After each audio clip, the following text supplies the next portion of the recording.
What up, Internet? This is the Pop Geek Podcast, episode 22. And today we're trying something a little bit different. I know you notice it looks a little different than the room we normally shoot in. But Erik is currently painting that room, so we decided to shoot out here on his couch in front of his Xbox and his screen. Something we've been kind of meaning to do anyway for a while. This way we're actually going to try to cut in some live gameplay. Especially right now, it's a really cool thing. Is Erik and I are participating in the Division, the Tom Clancy Division beta, closed beta, which is running for only a couple of days. Yeah, today's the last day, but it went on for a good couple of days. Xbox got it an extra day early, so that was pretty cool. That was cool. And since we're both on Xbox, we got to play it a couple extra days earlier. And I mean, the game is an amazingly pleasant surprise for me because, like, I'm not the big Tom Clancy fan. Like, I'm not a Rainbow Six guy. I love Splinter Cell though. Splinter Cell was a lot of fun. Yeah. That was Splinter Cell's very cool. But again, he's always been hard on that tactical tip, where it's like you got to plan, you got to work as a team, you got to do all this stuff. And the Division is a bit of a takeaway from that. It's an RPG, but it's a third-person shooter RPG. It has its tactical elements. You have to hide behind stuff.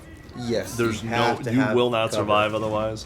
And then it adds in this amazing PvP element, which is the most ridiculous thing, and it's the most nerve-wracking part of the game. Yeah, we thought Crucible and Destiny was nerve-wracking. Yeah. This takes it to a whole new level. I remember the first time we did an extraction, because every time you go inside the darkness zone, guys, you have to find loot, and the loot is contaminated, so you have to extract it in order to claim it or keep it for yourself.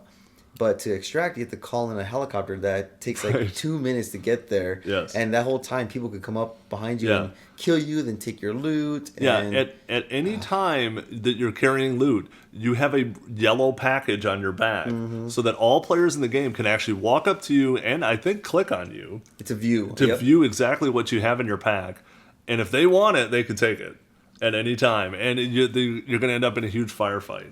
And it's really cool. Like, you get marked as rogue though once you attack another player. Yeah. And then you ping on everyone's screen who's in the darkness, and you are then marked as rogue, and then you get a lot of bonus points if you knock off rogue players. Yeah, there's a bounty placed on your head, so you can get not only their loot but also a bounty on top of that, and experience points. And a little bit of background in the game. The game takes place in New York, and they're saying it's going to be a 1-for-1 representation of New York City.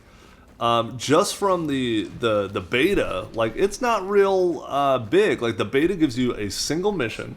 The kind of tutorial is, if that's a word, teaches you how to play, and then they go, hey, check out the world. And you are loose in New York City. And it is pretty amazing. Like, this is a post-apocalyptic world. It's there's been some sort of disease or bomb or something has contaminated the entire area.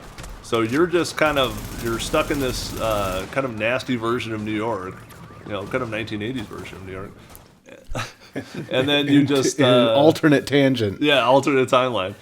And then you're kind of just running around, and there's NPCs that pop up randomly. Like, at any given time, you could be cruising down a road, and guys will run out on you, and you're in a full firefight. So...